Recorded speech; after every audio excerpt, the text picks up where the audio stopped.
नमस्कार। आजाद संवाद मीडिया में आपका स्वागत है। हम लोगों की आवाज रमेश पटेल। राहुल गांधी ने कहा मोहन भागवत पर देशद्रोह का केस दर्ज होना चाहिए। समय के साथ खबर पाने के लिए चैनल को सब्सक्राइब करें। नमस्कार। कांग्रेस नेता राहुल गांधी ने आरएसएस राष्ट्रीय स्वयं संघ के प्रमुख मोहन भागवत के बयान को राजद्रोह जैसा बताया है। मोहन भागवत ने कहा था, राम मंदिर बनने के बाद देश को स्वतंत्रता मिली। राहुल गांधी ने कहा, अगर किसी दूसरे देश में होते तो अब तक गिरफ्तारी हो चुकी होती। राहुल गांधी ने कहा, ऐसा कहना हर भारतीय का अपमान है तथा देश के क्रांतिकारियों और अपना स्वतंत्रता के आंदोलन में अपना सर्वोच्च न्यौछावर करने वाले महापुरुषों का भी अपमान है। मोहन भागवत के कहने का मतलब भारत का संविधान अवैध है, अंग्रेजों के खिलाफ लड़ाई अवैध है, 1947 में मिली आज़ादी अवैध है। राहुल गांधी ने कहा कि अब समय आ गया है कि इस तरह की बकवास बंद होनी चाहिए। उन्होंने कहा कि दो विचारों के बीच लड़ाई है।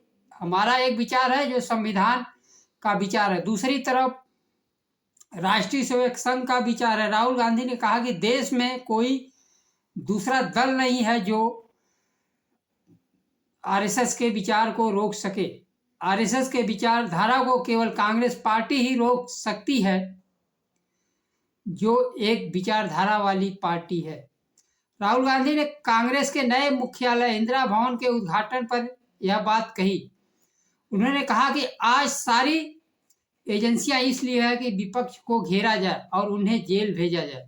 चुनाव आयोग को खुद को साख पाक रखने की जरूरत है। उन्हें महाराष्ट्र और हरियाणा चुनाव का डेटा चाहिए, लेकिन चुनाव आयोग की तरफ से इनकार किया जाता है। राहुल गांधी चाहते हैं कि लोकसभा चुनाव और विधानसभा चुनाव के समय कितने मतदाता थे, दोनों मतदाताओं का डेटा चाहिए, लेकिन चुनाव आयोग मुकर रहा है।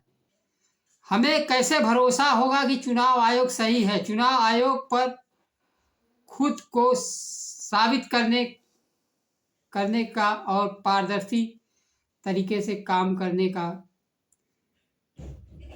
दबाव है। चुनाव आयोग कैसे निष्पक्ष होगा?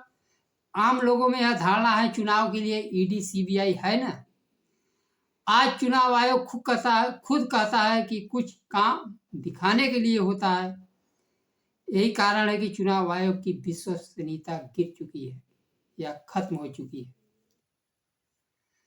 कांग्रेस पार्टी के अध्यक्ष मल्लिकार्जुन खड़गे ने कहा, अगर मोहन भागवत इसी तरह बयान देते रहे तो देश में घूमना फिरना मुश्किल हो जाएगा।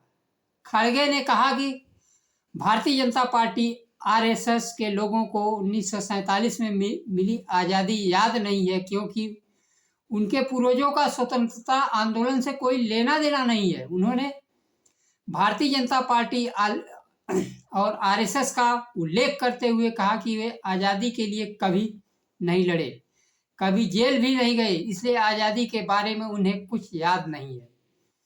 उन्होंने कहा, हमारे लोग लड़े और जान गंवाई, इसलिए हम आज़ादी को याद करते हैं। खड़गे ने कहा, मैं मोहन भागवत के बयान का निंदा करता हूं। आरएसएस और भारतीय जनता पार्टी को आज़ादी और संविधान दोनों अमान्य है। डॉक्टर भीमराव अंबेडकर द्वारा बनाया गया संविधान कहां से मान्य है? जब आज़ादी राम मंदिर मिलने के बाद मिला तो दलितों, पिछड़ों, अल्पसंख्यकों को अधिकार देने की बात कहां से मान्य हो गई? प्रधानमंत्री नेहरू जी द्वारा डाले गए नींव और इंदिरा गांधी की बुनियाद कैसे स्वीकार कर सकते हैं? जिस देश में कंपनी 190 साल शासन किया हो, उस देश के वर्तमान प्रधानमंत्री कंपनियों को बेचकर देश के 90% जनता को गुलाम बनाए रखना चाहते हैं। यदि दलितों, पिछड़ों, आदिवासियों, अल्पसंख्यकों को हक अधिकार को एनएसएफ करना सरकार का वीटो पावर है। देश के 90% लोगों को समानता का अधिकार डॉक्टर भीमराव अंबेडकर के संविधान से मिलेगा। राष्ट्रीय सेवक संघ ने तो 50 वर्षों तक देश का राष्ट्रीय ध्वज तक नहीं फहराया था। आजादी की लड़ाई देश के 90% लोगों ने मिलकर लड़ी थी। आज उसको भुलवाने का प्रयास किया जा रहा है। भागवत का बयान इतिहास से ध्यान भटकाने के लिए है। वहीं बिहार के पूर्व उप मुख्यमंत्री तेजस्वी यादव ने कहा, महापुरुषों के कुर्बानी का अपमान बताया। उन्होंने कहा, स्वतंत्रता सेनानियों ने जिन जिन महापुरुषों ने कुर्बानी दी उनका अपमान बताया। महात्मा गांधी, सुभाष चंद्र बोस, सरदार वल्लभ भाई पटेल, चंद्रशेखर आजाद, भगत सिंह, डॉक्टर भीमराव अंबेडकर का अपमान बताया। उन्होंने कहा, देश को आजादी भारतीय जनता पार्टी आरएसएस की कोई कुर्बानी और योगदान नहीं है। इन लोगों ने केवल अंग्रेजों के गुलामी की। आरएसएस बीजेपी वाले आरक्षण विरोधी लोग हैं। ये आरक्षण खत्म करके बोलेंगे कि देश को आजादी अब मिली। मैं मोहन भागवत से पूछना चाहता हूं, दलितों पिछड़ों को आजादी कब मिलेगी? नमस्कार। जय संविधान।